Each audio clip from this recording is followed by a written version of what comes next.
Vladimir Putin is learning a lesson that every dictator eventually faces. The more you try to silence a revolution, the louder it becomes. Across Russia, isolated sparks of dissent are merging into a slow, rolling wave of defiance. Every attempt to crush it only amplifies its sound.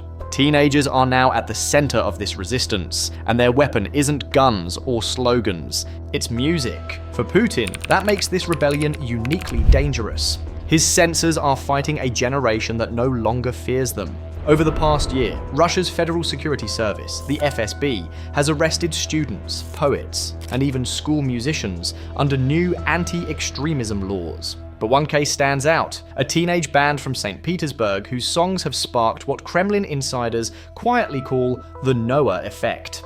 The band is called Stop Time.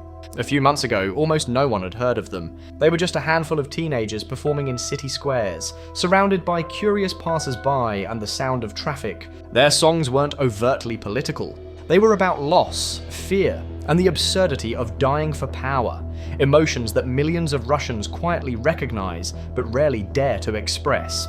For months, the group played without incident. Then, one October evening, everything changed. That night, the band's 18-year-old lead singer, Diana Laginova, known to her fans as Noah, performed a song that had been banned across Russia. The lyrics called for change, for an end to fear, for a moment of truth.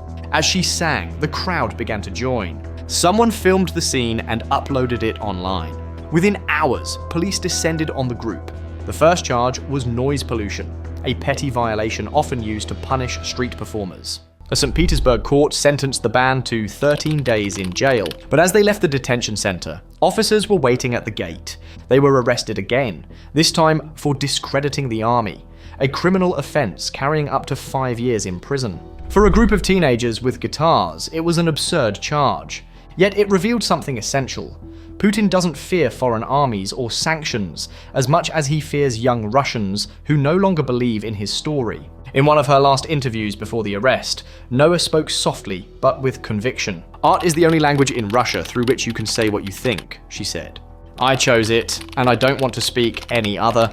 Her words captured the paradox of modern Russia, where politics, journalism, and activism are all criminalized, and music remains one of the few surviving languages of dissent. The Stop Time members knew they were breaking rules. In Russia, protests require government permits, and those are rarely granted. The absurdity is built into the system, asking the same government you oppose for permission to oppose it. Still, the teens expected fines, maybe harassment, but not prison. They underestimated how fragile and paranoid the Kremlin had become. Putin's response was swift and self-defeating. Instead of killing the movement, the arrests ignited it.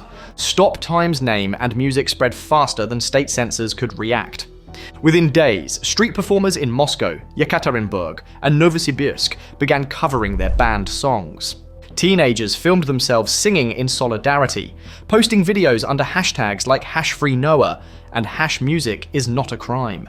Despite the government's attempts to block them, the clips flooded Russian social networks and soon reached Western media. Reuters and the BBC reported on the arrests. One article described the moment succinctly: "In the 4th year of Russia's war on Ukraine, thousands have been convicted of discrediting the army." The viral street concerts by Laginova's band show how dissent now sings louder than fear.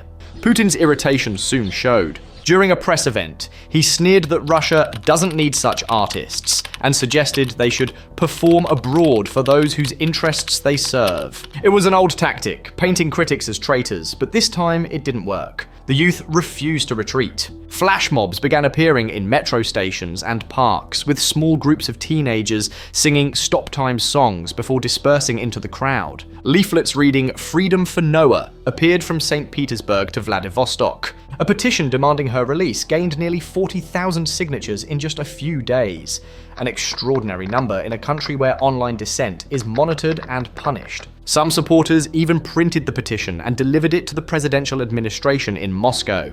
Only a few dozen people showed up, but the act itself mattered. Silence was no longer the default. The rebellion had turned cultural. It wasn't just about one band anymore. It was about the right to speak, to feel, to exist without fear. But as the youth sang, the system trembled. Behind the scenes, paranoia was deepening. A recent investigation by The Telegraph revealed that the FSB had opened criminal cases against several exiled oligarchs, including Mikhail Khodorkovsky, accusing them of plotting a coup. Analysts saw it as a symptom of the regime's growing instability. When dictators lose control, they invent enemies. For years, Putin blamed NATO, the West, and Ukraine. Now he was turning inward, labeling students, professors, and musicians as national security threats. At the same time, Russia's economy was cracking under the strain of war. The Ministry of Economic Development quietly admitted the country faced severe financial distress. Banks were sitting on nearly $200 billion in bad loans. Debts tied to defense industries forced to expand beyond sustainability. Ukrainian drone attacks had damaged refineries. Sanctions were biting into oil profits. Inflation was climbing. The ruble was weakening. And small businesses were collapsing. History shows what happens next. When dictatorships can no longer deliver prosperity, they deliver fear. The Kremlin is doing exactly that. Officials recently proposed blocking all international phone calls to protect Russians from foreign influence. In reality, it would isolate citizens from the outside world and push them toward a new state-controlled communication app called Max. Even the traditionally loyal Communist Party objected, warning that the policy would punish ordinary people. It was a small but telling sign of how far frustration had spread, even within the regime's own ranks. Still, the arrests kept coming. In 1 week, 6 more musicians were detained for performing songs critical of the government or expressing support for stop time. Some were pulled from cafes, others were taken from their homes. Their crime was singing. For comparison, in the United States and most democracies, no one has ever been imprisoned purely for lyrics. There have been cases where artists faced trial for crimes they described in songs, but the songs themselves were never the offense. In Russia today, the song alone can be treated as sedition. One particularly haunting case involves a university professor who posted a line from a 1930s song that read, "It's better to die fighting than live like a slave." For that, he was arrested and has spent more than a year awaiting trial. From his courtroom cage, he described the absurdity. "I'm accused of trying to undermine the state with lyrics written nearly a century ago. Somehow, a nuclear power trembles before a poem." He ended his statement by quoting Pushkin's words to peaceful peoples who accept their chains. His defiance echoed through Russian social media until censors deleted the posts, but not before thousands had shared them. It was a reminder that Russia's struggle against repression is cyclical. Every generation produces new dissenters, and every regime repeats the same mistake, believing fear can outlast truth. Now that fear is cracking. Young Russians are not just defying Putin's rules, they are redefining what it means to be Russian. They never knew the chaos of the 1990s, or the oil-fueled wealth of the 2000s that made Putin seem invincible.